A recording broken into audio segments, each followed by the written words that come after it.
All Renegades of Puck to the trenches. It's time for Renegades of Puck TV.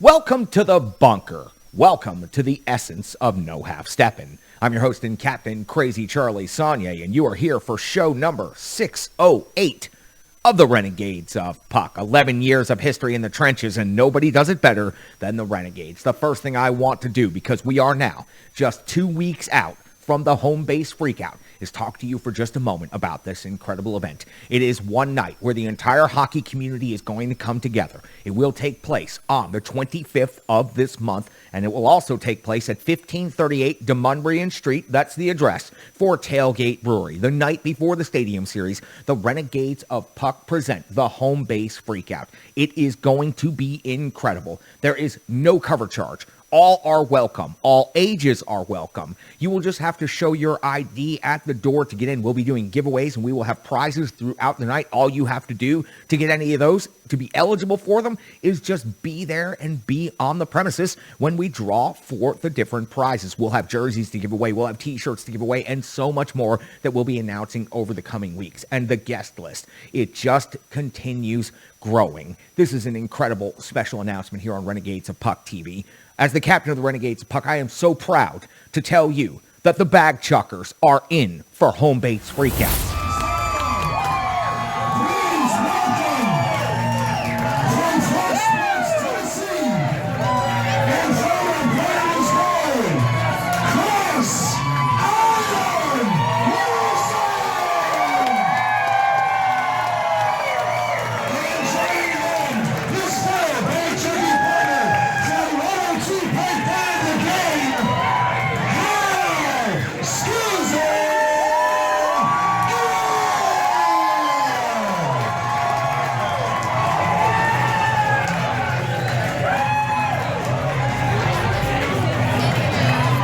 That's right, Chris Mason and Hal Gill are the latest incredible additions to this growing guest list at the home base freakout. We're getting the band back together. For those of you who were at Behind Enemy Lines in Dallas, Texas the night before the Winter Classic, well, we're getting the group back together. Now all we need is Lindsay Rowley and Kara Hammer, and we'll have everyone there at the home base freakout. You know that world-class maniac Eric Young is also going to be there. So many others. Former Nashville Predators captain Mike Fisher. Former Nashville Predators player, current NHL Network analyst Stu Grimson is going to be there. Former NHLer Bobby Ryan, former NHLer Ryan Smith, Allie Lacombe, Teresa Walker, so many more incredible people are going to be out there with us. Don't forget Haley Murphy also going to be out there on location with us. We are so incredibly excited to be hosting this event at Tailgate Brewery, 1538 Demunbrian Street on the 25th of this month. One night, the entire hockey community comes together for the tailgate of a lifetime, an event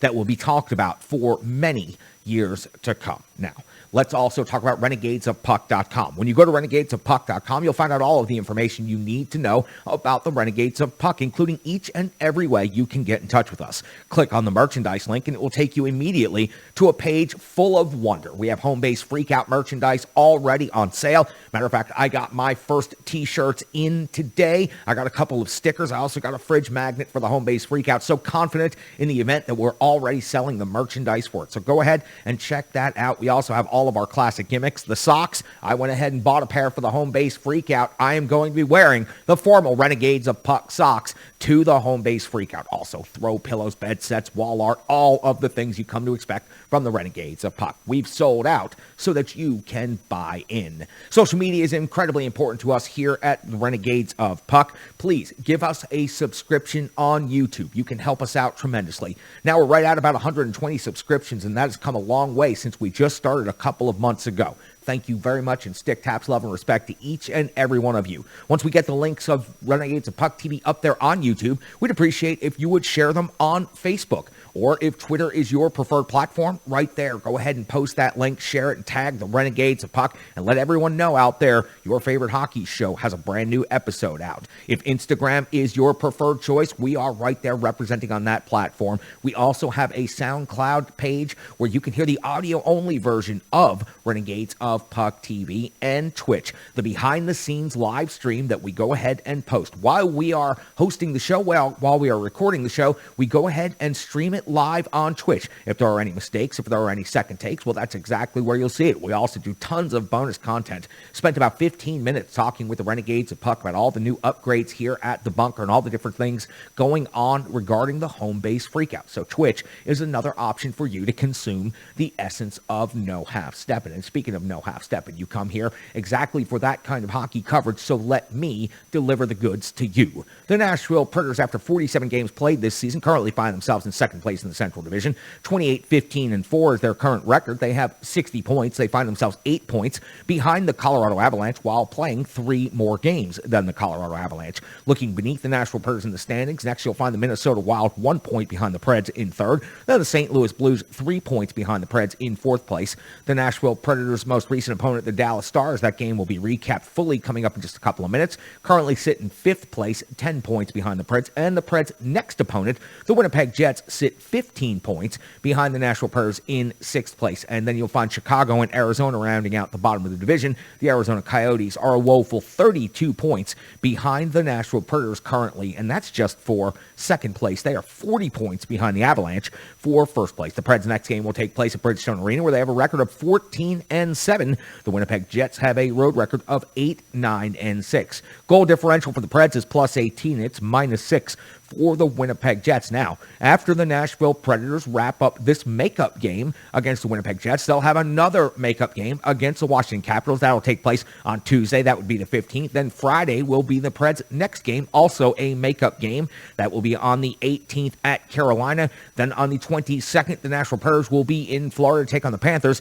Back home on the 24th for Pekka Rinne retirement night. That will be versus the Dallas Stars. And, of course, the home base freakout the next night on Friday. And on that Saturday, the 26th, the Nashville Predators in the Stadium Series hosting the Tampa Bay Lightning at Nissan Stadium. Going to be an incredible event. 65,000 plus fans coming for one hockey game, the first ever outdoor hockey game here in Tennessee. Cannot wait to be a part of that. Cannot wait to see each and every one of you at the home base freakout. Now, taking a look at the season series between the Nashville Predators and the Winnipeg Jets, this will be the final time these division rivals play this regular season. Going back to October the 23rd is the first time they played, and the Nashville Predators fell in Winnipeg 6-4. UC Saros taking the loss 23 out of 29. Yossi, Tomasino, and Sissons scoring a goal each. Schmidt had 3 assists for Winnipeg. Stastny had 2 of the goals, and Hellebuck picked up the victory going 26 out of 30. The Nashville Predators reversed the results on home ice on the 20th of January, beating Winnipeg 5-2. UC Saros takes the victory in this one, 36 out of 38. Granlund, Jeannot, Johansson, Cunnin, and Tolvanen all with goals against the Winnipeg Jets. Hellebuck took the loss, 18 out of 22. Injuries for the Nashville Predators. Unfortunately, the third defensive pairing right now is suffering. Mark Borowiecki out of the lineup. Matt Benning also out of the lineup, and that definitely affected the Nashville Predators in their most recent game. Now, taking a look at the Nashville Predators' next opponent, the Winnipeg Jets, in their most recent stretch of hockey going back 5 games. The 25th of January saw a 5-3 loss versus the Florida Panthers. On the 27th, it was a 5-1 loss versus the Vancouver Canucks. They did pick up a 4-1 victory on the 29th of January, and that was at St. Louis. That's an impressive victory for this Winnipeg Jets team. They followed that up, though, with a 3-1 loss at Philadelphia, and most recently, a 2-0 victory versus the Minnesota Wild. So, this Winnipeg Jets team is finding a way to beat the teams above them in the Central Division, but virtually nobody else.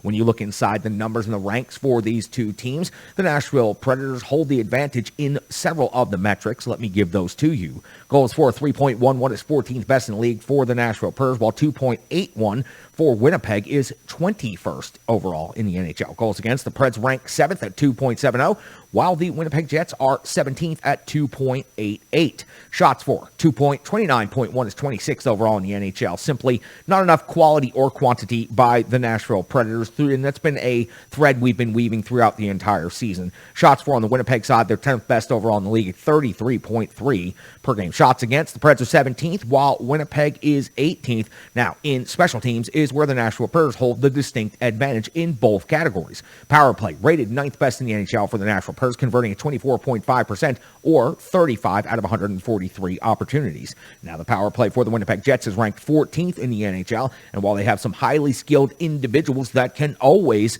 seem to hurt the Nashville Predators, their power play has simply been ineffective this year at only 28 out of 135 opportunities, 20.7%. They have the 28th worst penalty kill in the league. They've given up 32 power play goals against, while the Nashville Predators have the 12th best penalty kill overall in the NHL. When I talk about high-skilled individuals, well, the Nashville Predators seem to be winning this as a more consistent overall conversation, but Kyle Connor would be the leading scorer out of these two teams combined. He has 25 goals and 22 assists this season for 47 points and represented himself quite nicely over All-Star Weekend. Dubois 18 and 15 for 33 points. Scheifele 11 and 19 for 30 points. Kopp 12 goals and 16 assists for 28 points. And Ehlers 13 and 12 for 25 points. Of course, Connor Hellebuck, as always, played very well against the Nashville Predators. This season, his numbers are not so stellar. 15, 15, and 6, a 9.13 save percentage, and 2.82 goals against average. When you compare that to UC Saros, 24, 12, and 3,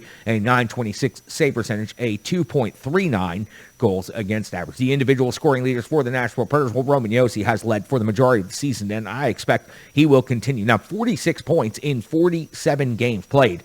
13 goals and 33 assists for 46 points. Matt Duchene now has 22 goals in the season with 20 assists for 42 points. Forsberg, 24 goals and 15 assists for 39 points. Mikael Granlund at 6 goals and 32 assists for 38 points. Ryan Johansson's at 13 and 21 for 34. And Tanner Jeannot, Calder finalist candidate, 14 goals, 14 assists for 28 points. For the Nashville Predators, a bunch of very difficult competition coming up. 3 incredibly tough games against Eastern Conference opponents. An opportunity to win the season series against the Winnipeg Jets and take 4 out of 6 points. I think that this game is a must-win at Bridgestone Arena, especially coming off the most recent game in Dallas. It's now time for the Rebirth Sports full game recap. Rebirth Sports, you can find them on social media, Facebook, Twitter, Instagram. You can also find them at rebirthsports.com. And thanks to an incredible partnership with Rebirth Sports, not only are we currently doing a jersey on sale, the first ever released by the Renegades of Puck. You can find out more information by going to our social media. All the details are right there on our Twitter feed and our Facebook feed and our Instagram feed. So check that out. Rebirth Sports also, thanks to their incredible partnership, we will be able to give away one home and one away Renegades of Puck jersey at the home base freakout. So this would be the home jersey I'm wearing right now, and the away jersey, of course, would be the flipped white version. All you have to do is be in attendance, and we will be drawing throughout the evening for people to be winning prizes. 2 of those prizes will be jerseys from the Renegades of Puck, thanks to Rebirth Sports. But it's not just what they do for me and the Renegades of Puck. It's what they do for the entire hockey community. Everywhere I go, people want to know, where did you get those fine-looking threads? And I tell them each and every time, it's Rebirth Sports. The Mighty Drunks, the Wish Cup, Lake Nokomis, the United States Pond Hockey Championships. Wherever you're finding incredible hockey being played, you'll find jerseys made by Rebirth Sports. Please give them some stick taps, love, and respect, and go check them out. Doug is simply an incredible business owner, and I have learned so much from my conversations and my exchanges with him about what it means to be a good small business owner. I strive to be more like Rebirth Sports in the coming years.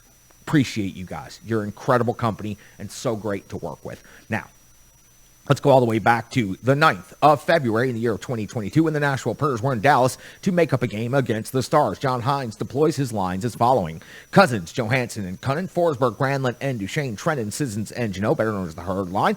Tolvanen, McCarron, and Tomasino make up your 4th line. Josi and Fabro, your top defensive pairing. Ekholm and Carrier, your 2nd pairing. And Harper and Myers, unfortunately for the Nashville Predators, Borowiecki and Benning, neither available for this game. So this 3rd defensive pairing definitely raises an eyebrow before the game even starts. We're only 23 seconds into the game, and Pavelski's already off to the box. 2 minutes for slashing. Good zone time for the Nashville Predators, but 0 shots on goal. The Herd line shift after the power play is just incredible. Numerous hits, and they controlled the puck in the offensive zone the entire time they were out there. As a matter of fact, not only the entire time they were out there, but they were able to execute an entire line change, bring out the 4th line, and then execute another line change without losing possession of the puck. That is some incredible no half-step and forechecking right there. At 7:26 of the first period, Ben is off the box, 2 minutes for roughing. He went after Trenton after a big hit, and while there was no penalty initially called on Trenton, suddenly there was an announcement that Trenton's hit on Klingberg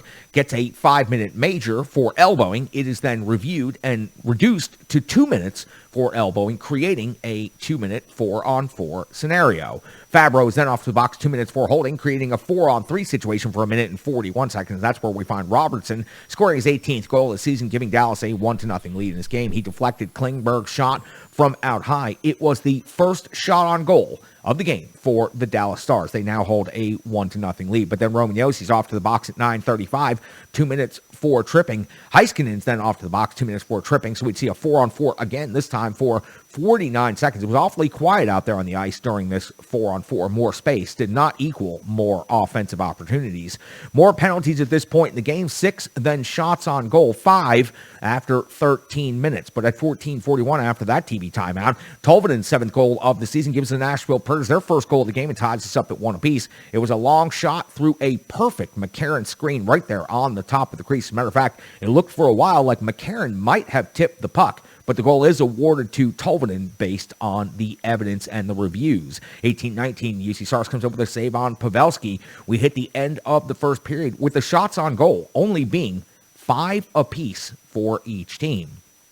Going into the second period, it's 2:27 in, and Harper is off to the box, 2 minutes for hooking. Tried to let go of the stick, but that just made him look even more guilty. Then McCarron is off to the box, 2 minutes for hooking. So you have 2 lazy stick penalties in a row to start the second period, and this leads to a 5-on-3 scenario for 32 seconds. UC Saros comes with a huge save on Pavelski. Then it rolls to a 5-on-4. UC Saros in a scramble mode is able to survive and keep the puck out of the net and finish off the penalty kill. At 11:05 of the second period, UC Saros comes with a save on Klingberg off the rush. And at 12:53, another save on Heiston in 14:27. Forsberg's off to the box, 2 minutes for puck over the glass. Again, another penalty not initially called until after the refs grouped together and made the call. UC Saros comes with a huge save on Ben, follows that up with a save on Heiskanen, but then Robertson's got a second goal of the game, his 19th of the season. Another deflection, this time off of Klingberg's shot at the top of the crease. Dallas now leads 2-1, but before they can announce that, Matt Duchene ties the game at 2 apiece with his 22nd goal of the season at 16:37.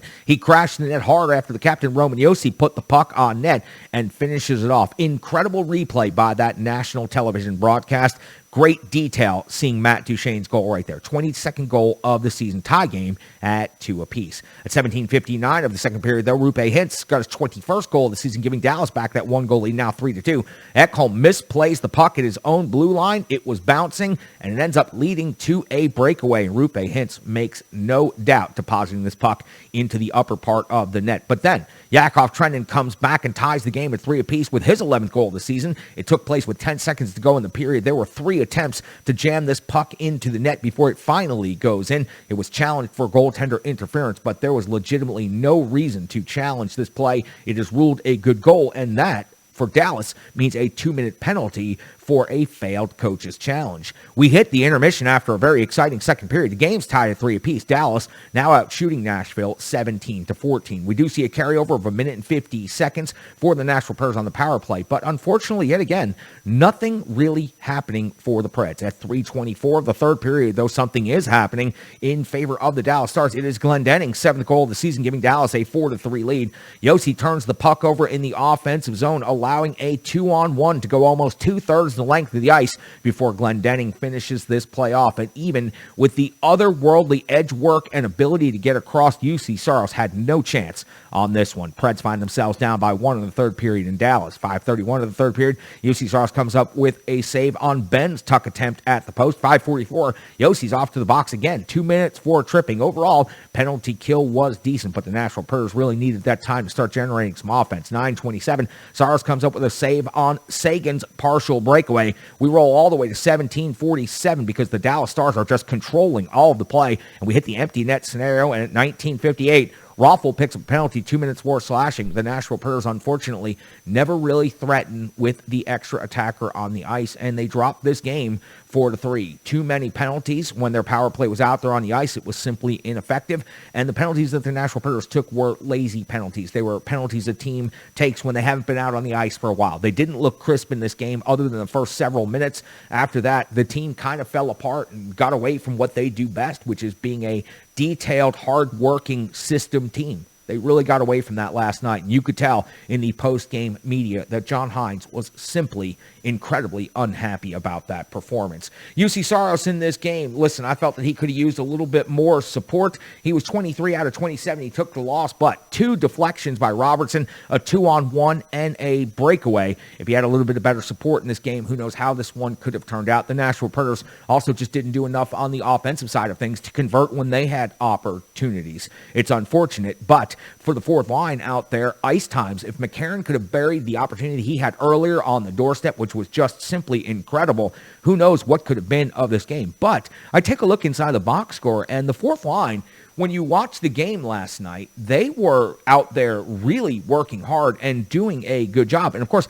I'm talking about McCarron, Tolvanen, and Tomasino. Tolvanen ends up with a goal in this game. McCarron set the perfect screen. McCarron had another perfect opportunity on the doorstep that he couldn't cash in on. And we heard these names over and over again when they were out there on the ice. Tomasino had a good scoring chance in this one. But for the Nashville Predators, they weren't able to get them out there on the ice nearly enough because of all the special teams play is what I'm assuming. But McCarron at 8:13, Tolvanen at 6:42, and Tomasino at only 7:04.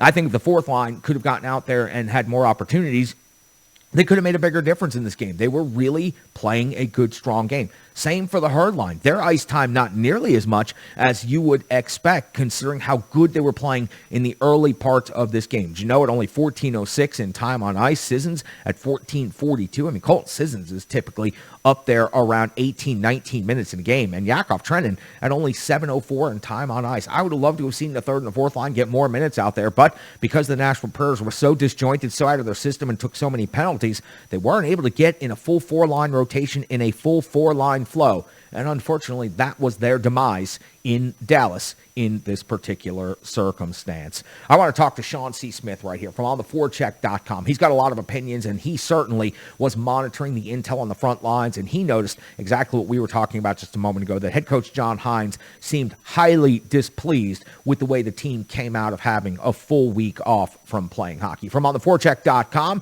you can also hear him on a myriad of podcasts and find him on Twitter at SCSOTF. He's the best in the business. He's Sean C. Smith. Thanks, Charlie. Hey, Renegades, it's Sean C. Smith, and we need to talk a little bit about what happened against the Stars. And of course, I'm going to start by talking about what happened right after the game when we had a chance to sit down and talk to Coach John Hynes, who was not happy and did not have a hard time hiding it. He was very happy. No, wait, he had a hard time hiding it. He wasn't hiding it. He wasn't screaming and ranting and raving, but he was very short with his answers about other things and was very happy to go on and on and on about how the team did not perform up to expectations. One of the biggest things he talked about coming out of this All-Star break was how they had time off and they were going to come back in and get back to being the team they needed to be to give themselves the best chance to win each game each night. And that is not what he saw at the game last night against the Stars. He came armed with stats immediately after the game about the number of breakaways they allowed, the number of odd man rushes, the number of penalties they committed, and the amount of time they spent playing shorthanded. And he was very happy to show those numbers to everybody and say, this is not how you win hockey games. And beyond that, he said, look, this isn't rust. It's not about, hey, we've been off for a week, we're rusty. This is about not playing the way you need to. And if you want to win games in our division, you're going to have to be better, plain and simple. I expect some pretty intense practices leading up to Saturday's game against Winnipeg. Now, let's talk a little bit about the penalties. Roman Josi was very quick to point out that it was lack of stick control, and he made sure that everyone knew that he himself was guilty of that. And that's what I think you're looking for in a captain. Of course, someone who can come out and just say, hey, look, I messed up. This is where I need to do better. This is where the team needs to do better. And he's right. They were just undisciplined penalties. And, of course, there were things that happened, if we want to get technical, with Yakov Trenin's elbowing call, whatever you want to make of that. But the reality is the other thing John Hynes has preached, and he's been preaching it for a long time, is that you only focus on controlling what you can control. And I want to make sure everybody knows the Predators could not control what happened with that Trenin call, but they could control how they reacted to it. And they didn't react to it by making sure they tried to play without making stupid penalties, and they made a lot of dumb penalties for the rest of the night, and that put them on their heels for most of the second period. And when you have things like that happen, Honestly, they're lucky it stayed as close as it did. And unfortunately, they couldn't find a way to win. But like John Hines said, they were not playing like the team they needed to be in order to have the best chance to win. And that's what ended up happening. Now, I want to say one of the biggest things I noticed, and I'm not going to point out specific incidents where you may have seen it, but the absence of Mark Borowiecki and Matt Benning was very, very clearly felt and very obvious. Benning and Borowiecki have been the backbone of that third pairing that hits hard every time they're on the ice. And while there are other guys on the team who are more than willing to step up and do that as well, nobody quite hits like those two. Anytime they're on the ice, they're a force to be reckoned with, and it means that the other team's got to make sure they're watching their backs the entire time, because every time they go into the corners or have to get into one of those difficult areas with the puck, I can guarantee you one of those two gentlemen is going to be on them very quickly. Without them last night, you notice there were times when Dallas was able to be a little more fancy with what they were doing and not worry so much about the consequences. So, and I don't mean fighting, I just mean knowing that there was going to be physical retribution by getting slammed into the glass for doing the things they were doing. And I think that was going to be one of the biggest difference makers in that game, was that you didn't have those two guys out there laying down the body and making guys regret some of the choices they made with the puck. So if I look ahead to the next game, Borowiecki was out with a non-COVID illness. Benning was out with a day-to-day lower body injury. Hopefully they're both back. The team can get a couple of practices under their belts and figure out how to come back and play like the team they need to be in order to give themselves the best chance to win every night and get a big division win against Winnipeg. And with that, I'm going to send it back over to you, Charlie. You can find him on Twitter at SCSOTF. You can find us working on theforecheck.com. You can watch him right here on Renegades of Puck TV and find him all across the landscape of hockey coverage, especially when it concerns the Nashville Predators. Sure to appreciate Sean's stick taps, love, and respect to the entire Smith family for jumping in the trenches with the Renegades of Puck. Speaking of jumping in the trenches, got to tell you about Strong Style Fitness. Go to strongstylefit.com or on social media, search Facebook, Instagram, Twitter for Strong Style Fitness. 150 workouts by a certified personal trainer available completely free to each and every one of you Renegades. Whether you just need to get off the couch and start stretching or you're ready to start throwing iron like a pro, Tracy's got you covered. She gives you instruction at the beginning of the videos. She tells you everything you're going to need as far as equipment, and then she guides you through the entire workout. She doesn't ask for anything. When you start to see the results and you're ready to make a donation to Strong Style Fitness, you're welcome to do that. But 150 workouts by a certified personal trainer. Think about how many people are begging you for your money and demanding you pay an outrageous fee so you can get some personal training. Trust me, work with Tracy. I have seen the results. I have experienced the results. She will take good care of each and every one of you Renegades. Sure to appreciate Strong Style Fitness. You know who else I really appreciate? And that's Brian Baston. He's got the numbers that you need to know. And of course, he runs the Renegade Analytics Desk. I am so appreciative to have Brian from On the Forecheck here in the trenches with me. You can check his charts out right there at that site on theforecheck.com. You can watch him right here on Renegades of Puck TV. And you can find him on Twitter at Brian Baston. Brian, it's all yours. Thanks a lot, Charlie. Even though the Predators' 5-game winning streak was ended last night against Dallas, there were still some impressive numbers for Nashville. And no, I don't mean the total penalty minutes. A quote, underperforming player on a large contract and a breakout season already in the making is the topic of today's one big stat. Matt Duchene, the long-rumored and now $8 million man, finally made his way to Nashville 2.5 years ago, and expectations have been sky high. After a coaching change and everything involved with the pandemic over the last 2 seasons, this year we're seeing career-high production from Duchene, along with his line mates Philip Forsberg and Mikael Granlund. Duchene currently sits at 22 goals in 43 games played, and he's only 9 goals away from his career high of 31. And at the rate he's scoring both goals and points this year, he could end the season with the best season of his career. Matt Duchene is scoring goals this season at a pace of half a goal per game played. His career high season with Columbus and Ottawa had him finding the net at just .42 goals per game. But even when he's not scoring goals, Duchene has been a steady point-producing player that drives the Nashville offense. His 42 points this season has a ways to go before hitting his career high of 70, but once again, he's scoring points at an incredible rate, averaging just under a point per game for the second best rate of his career. Matt Duchene found himself on the score sheet in last night's loss to the Stars with a second period goal to answer the Stars' go-ahead tally just 18 seconds later. And being on the score sheet is something Duchene has done a lot and done consistently. This year, Duchene has never gone more than 2 games in a row without a point and has only had 2 games in a row without a point just 5 times in 43 games. The Preds are having a surprise of a season, and aside from world-class goaltending and the success of the youth movement, Matt Duchene's production is exactly what David Poile had in mind when he signed him to that $8 million deal, and that is today's one big stat. You can find him on Twitter at Brian Bast, and you can check out his charts at ontheforecheck.com and see his sweet face right here at Renegades of Puck TV. He is the host of One Big Tat, and I appreciate Brian jumping in the trenches right here with the Renegades of Puck. He's got the numbers you need to know, and I sure do appreciate him. Those numbers are brought to you by Stripe Digital Solutions. Stripe Digital Solutions can be found at stripedigitalsolutions.com, or you can find Stripe Digital Solutions Facebook, Instagram, and Twitter. Stripe Digital Solutions is simply one of the most incredible small businesses and partners that I've ever had the joy of working with. What Brandy does over there at that operation is otherworldly. She helped create the logo on the wall right here. She updated that logo recently. Everything that you see as far as our graphics packages, our social media, all of that is assisted by Stripe Digital Solutions. Building your brand, that's exactly what she specializes in. Reach out to Brandy, give her some stick taps, love and respect. Let her know we were talking about her here in the bunker and in the trenches with the Renegades of Puck, and find out exactly how she can help build your brand. She made like 37 posters for the home base freakout over the course of just a couple of days.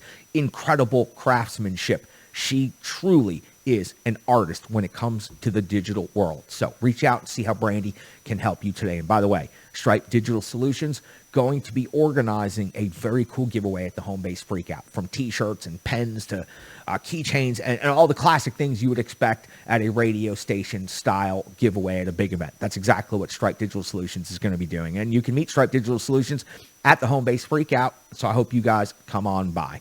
Now, I need to get on out there and find out about the Olympics, find out everything that's going on. I have been following along, and I've been watching the women's tournament, and of course, it is coming down to the matchup that everybody is expecting it to come down to. USA versus Canada. Got a chance to watch the game in pool play, drew huge ratings for the cable network that it was on, even though it was on very late at night. It was an impressive game to watch. I loved every bit of it.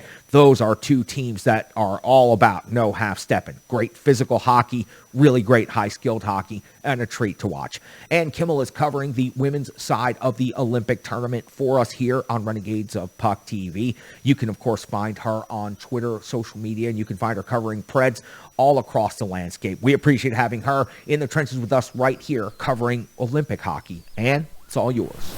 Hi, I'm Ann Kimmel. I'm here with your Women's Olympic Hockey Update. Of course, the big news coming from women's hockey at the Olympics is Team USA losing Brianna Decker to injury in the first game against Team Finland. Decker's legs got tangled up and she went down with what we later found out was a broken leg and multiple torn ligaments in her ankle. Now, Decker has opted to remain in Beijing with the team for the remainder of the women's tournament, but when she returns home to the United States, she will be facing surgery and a recovery process.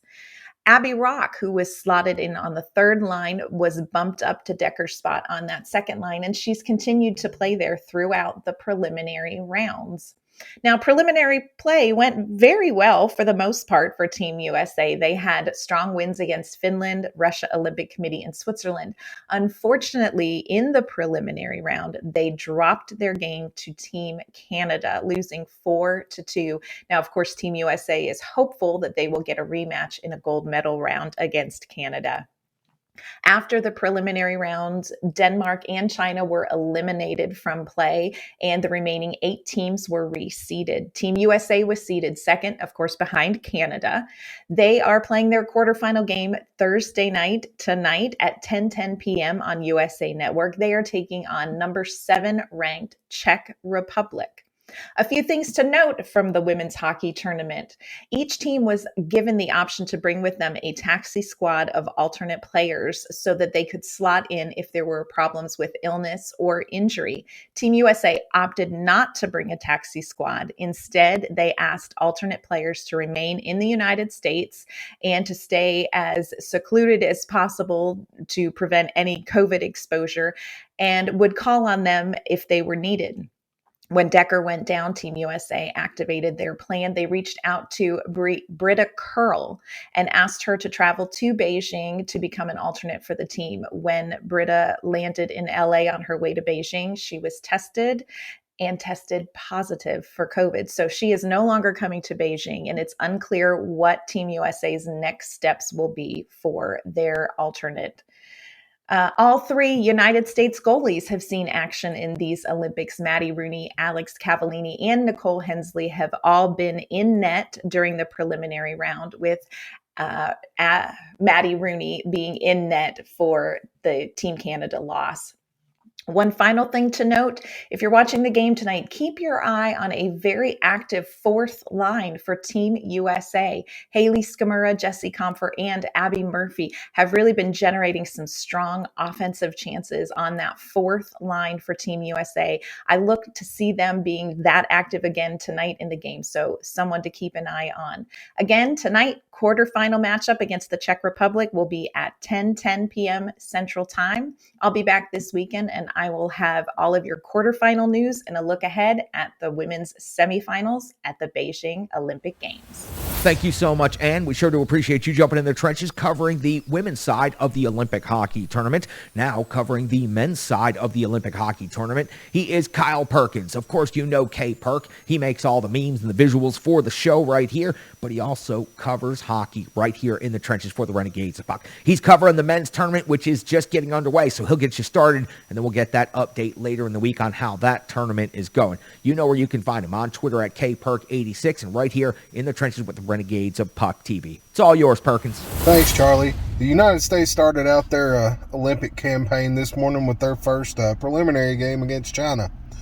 The two goaltenders were Drew Commesso for the United States and Jeremy Smith for the Chinese team. Jeremy Smith played for the Avalanche in 16-17, made a few appearances in the NHL before deciding to go to the KHL and play for the Chinese team, the Kunlun Red Star. So, game started out pretty slow. There's no scoring up till about halfway through the first period when Brendan Brisson scores at 10:38 on the power play. Brendan was one of the two players that I mentioned last week when we were giving our previews. That's the only scoring in the first period. Pretty slow game. Get into the second period. Start off 5:32 of the second period. Noah Cates scores for the United States. Then at 11:13, Brian O'Neill scores for the United States.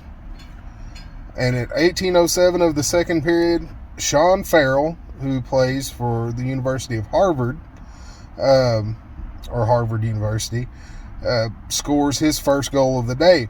You're going to need to remember this name, because at 1:06 of the third period, Sean Farrell scores again. Then at 10:19 of the third period, Ben Myers scores. At 12 minutes of the third period, Maddie Beniers, one of the other player that I mentioned on our preview last week, scores as well. The University of Michigan is well represented on this U.S. team. And then at 18:27 of the third period, on the power play again, Sean Farrell scores his third and final goal of the day. He ends up with 5 points, 3 goals, and 2 assists. Drew Commesso ends up with the shutout with 29 saves. Just an absolute manhandling of the Chinese team. Even with the Canadian and American players that are on that team, they're just massively overmatched, and they're going to have a tough row to hoe, as the old saying goes. The United States team, however, seems to have a little bit of a little swag to them, and, you know, back in the day of Herb Brooks and all those guys, it wasn't the pros playing these games. It was the college kids. So, going forward, legs feed the wolf. Let's go USA. He is the one and only K. Perk, covering men's Olympic hockey for us right now in the trenches for the Renegades of Puck. I sure do appreciate each and every one of the Renegades of Puck for jumping in the trenches. Sean C. Smith, Brian Baston, and Kimmel, and of course you just heard from Kyle Perkins. Mostradamus is going to be back in the trenches very soon. He's had some medical issues in the extended family that he is having to deal with, and like a great no half-stepping renegade, he has stepped away from the show for a couple of days to go ahead and take care of his family. Mosh, I sure hope that everybody is okay. We are thinking about you, and we absolutely love you and the entire Mashopolis family. Everybody out there on social media, let Mashopolis know how you feel. Great guy, great family, and they're going through some things right now. So we'll see Mosh back in the trenches very, very soon. Sure to appreciate each and every one of you as well for jumping in the trenches. We're doing great work here. We're becoming a force for positivity, and the Home Base Freakout is going to be a launch pad to take us not only to the next level, but to take us into space itself. We are taking off, everybody, and I think that you realize exactly what's happening all around the Home Base Freakout. I cannot wait to see each and every one of you out there. I cannot wait to host this event and have all of our special guests and to see all of the Renegades of Puck walking in the sunlight for the first time ever. We have never hosted a live event here in the state of Tennessee. We have only hosted one live event in our entire history, and that took place at Brain Dead Brewery behind enemy lines in Dallas the night before the Winter Classic. We anticipate, we expect, and I am counting on each and every one of you Renegades to make this event way bigger. This is home turf. This is our town. The Renegades of Puck planted their flag here 11 years ago, and we cannot wait to see each and every one of you. We have been growing this organization from the grassroots for so long, and now each and every one of you will get to see exactly what no half-stepping means when you come to Tailgate Brewery on February the 25th for the Home Base Freakout. Let's go ahead and close things out. I just got to tell you, that game in Dallas for the Nashville Predators, they're just not a very good team when they have time off. They are a system team. They are an energy team. They are an attention to detail team. And when you have a week off, a lot of those things seem to slip. A little bit of the detail was missing last night. A little bit of the energy was missing last night. And unfortunately, outside of the first 6-7 minutes of that game, the Nashville Predators really never looked like the Nashville Predators that you have expected this entire season. They started the season bad. They came out of the Christmas break from the COVID break bad. And now, after having a week off, they have come out and had a very bad game. I expect that they're going to right the ship against the Winnipeg Jets, and I expect that they'll be primed and ready to take on more significant competition coming up on Tuesday, Friday, and then the 22nd, which is Washington, Carolina, and Florida. So for the Nashville Predators, you can see John Hines was about as angry as he's been all season. He didn't let anything slip to the media, but you cover him enough, and you can absolutely tell. Hopefully the Preds put in a much better effort on home ice against the Winnipeg Jets and get themselves all set up for this next game. For each and every one of the Renegades of Puck, I am your host and captain, Crazy Charlie Saunier. I am so incredibly thankful to have each and every one of you here in the trenches with me. Stick taps, love, respect.